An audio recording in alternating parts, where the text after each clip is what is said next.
নমস্কার বন্ধুরা, তোমরা সবাই কেমন আছো? আশা করছি ভালো আছো, আমিও ভালো আছি। তো আজকে আমি সয়াবিনের পকোড়া করব, তো সেটাই তোমাদেরকে দেখাবো।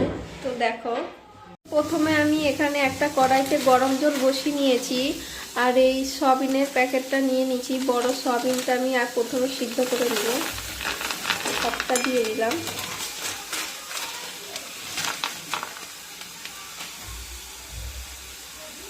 সিদ্ধ করে নেব 2 মিনিট ধরে। সিদ্ধ হয়ে গেছে, এখন আমি নামিয়ে দেব। সয়াবিনটা আমি ছেঁকে নিয়েছি, এখন ভালো করে ধুয়ে নিতে হবে।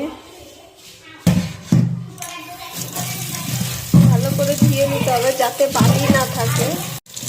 তো এখন ধোয়া হয়ে গেছে, এটাকে ছাকার জন্য রেখে দেবো। এখানে পকোড়া করার জন্য এখানে আমি পেঁয়াজ কুচি, লঙ্কা, রসুন কুচি নিয়ে নিচ্ছি। এগুলো আমি পেস্ট করে নেবো এখন।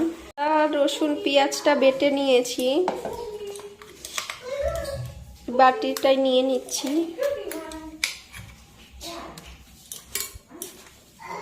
বেসন দিয়ে দিচ্ছি পরিমাণ মতন।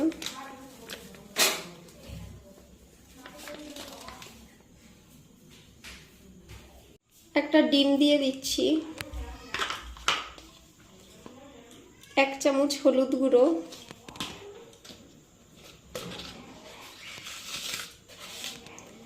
নুন 1 চামচ, পেস্ট করে রাখা জলটা দিয়ে দিচ্ছি, দিয়ে ভালো করে মেখে নেব।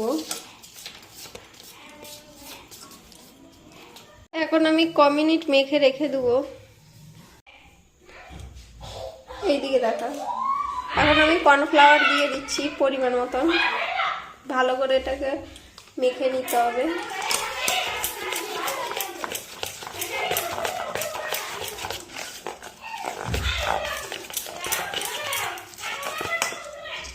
সয়াবিনগুলো দিয়ে দিচ্ছি।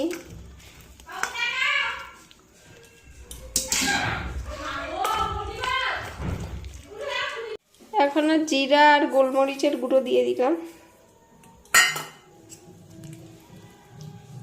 এখানে তেলটা আমি অনেকক্ষণ আগে বসিয়ে দিয়েছি, গরম হয়ে গেছে। এখন আমি দিয়ে দিচ্ছি একটা একটা করে।